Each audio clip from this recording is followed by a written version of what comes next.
esta mañana cuando estaba terminando de prepararme, digo esta mañana de noche, uno arranca tempranísimo acá y ya verán que estoy bien acompañado nuevamente.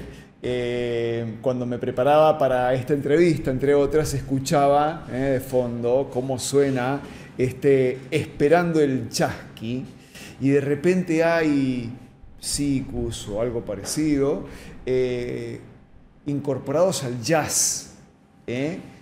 ¿Cómo se hace para que el jazz suene latinoamericano?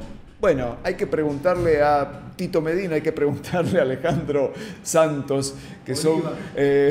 ¿Cómo te he dicho? Medina. Bueno, perdón. Saludos a Tito Medina igualmente, que lo hemos invocado inconscientemente. Tito Oliva y Alejandro Santos, que son dos integrantes de este gran proyecto que se va a presentar este sábado, mañana, en el Auditorio Juan Victoria. Furcio de por medio. Bienvenido, Tito. Muchas gracias por recibirnos, la verdad que muy contento porque tenemos la oportunidad de presentar acá en San Juan un disco que se grabó en Buenos Aires el año pasado con músicos de primer nivel de categoría internacional como Rich Syracuse en contrabajo y Jeff Segal en batería, músicos que han tocado con leyendas del jazz en Estados Unidos.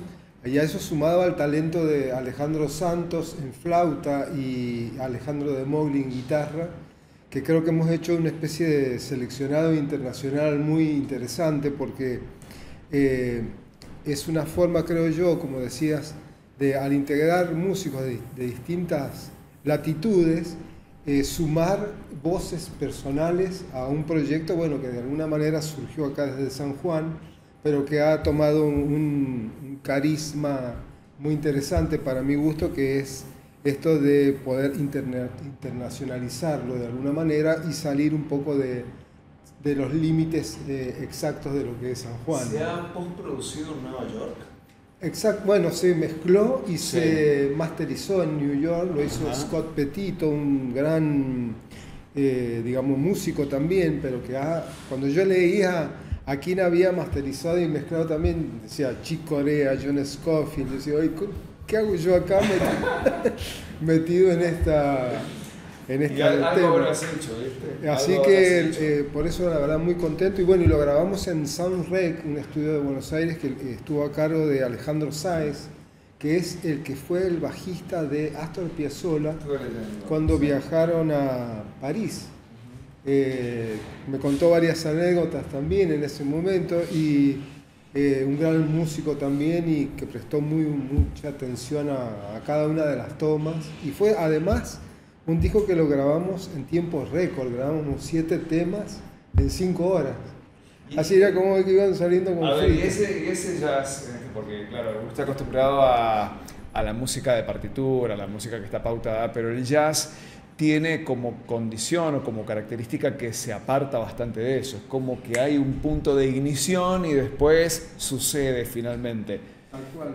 Bueno, eso es por eso justamente es tan importante quienes participan tocando en el disco, porque en el jazz es muy importante el aporte personal de cada uno. Como no es una música que está absolutamente escrita, lo que cada músico da de su talento, de su formación, de su experiencia en la música, es como que suma. Y creo que justamente por eso es como que la riqueza de este álbum está en eso, de la gente que participa, ¿no? Sumando a la composición dentro de lo que es el jazz. No es algo tan central en el sentido que está todo, como vos decías, pautado, como puede ser la música sinfónica, sino que hay todo el tiempo, el intérprete puede trabajar libremente con los materiales. Entonces claro, ahí es la riqueza, ¿no? Y Alejandro, ¿cómo entra la flauta en esto? ¿Cómo dialoga la flauta con el piano, el bajo, la batería? Mirá, ¿cómo decirte? Entra porque Tito lo escribió. Yo simplemente... No es común flauta en jazz, ¿no? ¿O soy yo que estoy muy ajeno a esto? No sé si no es común. Yo creo que es cierto, no es común. Lo común es el saxofón, la trompeta. Claro. Pero en principio, en general, los saxofonistas siempre alguno toca flauta, siempre ha aparecido flauta. Y hay flautistas especiales, Hubert Laws, por ejemplo, es el caso, Herbie Mann, hay flautistas del jazz.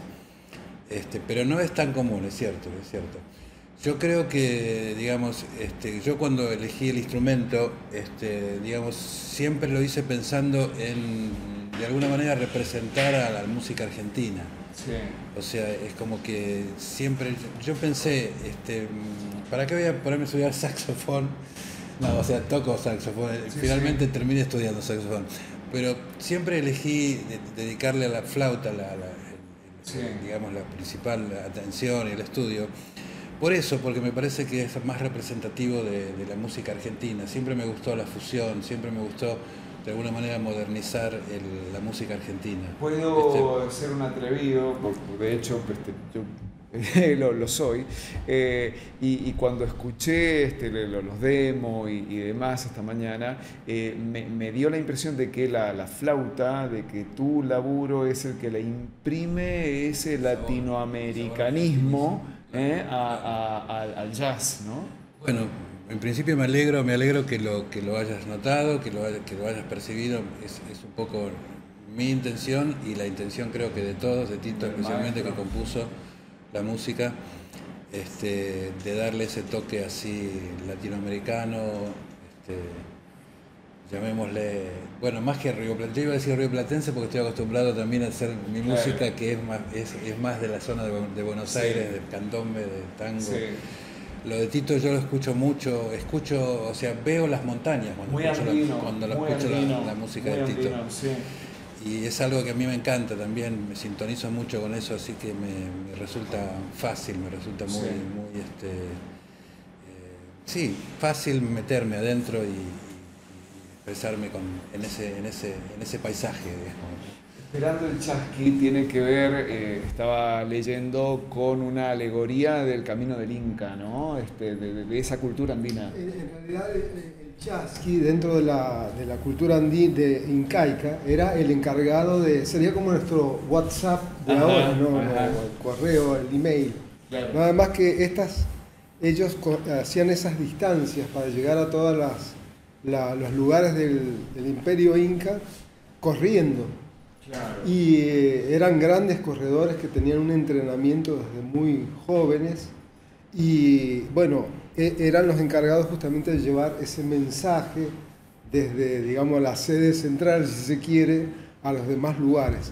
Y yo lo tomé a esa metáfora, ¿no? Como desde la música, como el título del álbum, porque justamente era eso, como un mensaje que estamos esperando, ¿no? de la música latinoamericana, de la música representativa de nuestra región, que, como bien decía Alejandro Santos, creo que la flauta es justamente mucho más afín a este pensamiento musical que un saxofón o una trompeta, ¿no? Claro. Entonces, creo que se ha generado justamente un timbre, un color musical que tiene mucho que ver con nuestra región. ¿Cómo fue la amalgama con los músicos? Que de repente, bueno, en el caso de ustedes no hay que explicarlo, pero los músicos foráneos, músicos angloparlantes además, el oído también tiene un aprendizaje, ¿no? y una culturación en función de esto. Bueno, yo soy el primero que se sorprendió porque yo mandé las partituras. Ajá. Y bueno, cuando llegamos, ensayamos un día y al otro día estábamos grabando, ¿viste? Claro.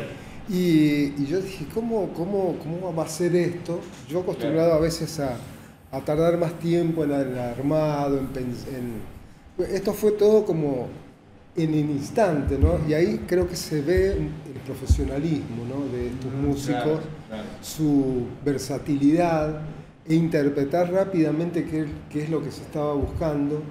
Y bueno, lo que hablábamos con Alejandro Santos recién es justamente qué interesante para nosotros que músicos donde nació el jazz están interesados en una música que tiene que ver con el jazz, aunque no sea ese jazz específico, y que lo valoren porque realmente disfrutan tocando esta música. Hablábamos tiempo atrás con Belén Ramet respecto de los géneros foráneos y cuándo se convierten en expresiones locales. Y bueno, esto creo que es un ejemplo, ¿no? De cuando un género que no es argentino, no es nacional, pero de repente empieza a encontrar esa mixtura, ¿no? Como global, ¿no? Como algo que claro, se universaliza, claro, de alguna manera. Eso es lo lindo, la fusión de los músicos, nosotros argentinos y ellos americanos con el jazz. Ellos están acostumbrados a tocar un jazz puro, un jazz moderno, un jazz así muy en estilo, y lo que decíamos recién, la fusión, eso es lindísimo. Y cómo ellos enseguida le tiramos el ritmo, le tiramos el material, la parte, le pone Tito, y ellos se la llevan por delante, se la comen cruda. Es como si le pusieran una cancha, ¿viste? Una pista de carrera y ok, eso, vamos. Es muy divertido aparte. Qué bueno, qué lindo. Y vamos a poder ser parte de esto.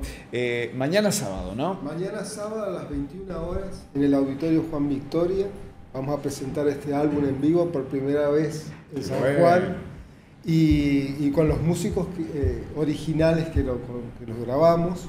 Aclararte que estos músicos que vienen de Estados Unidos han tocado con leyendas del jazz como Pat Metheny, Ron Carter, Michael Brecker, o sea, como los mejores. Bueno, y los tenemos acá, creo que es una gran oportunidad también para los músicos locales poder ponerse en contacto con ellos, escuchar de primera mano músicos de este nivel, porque siempre uno está aprendiendo.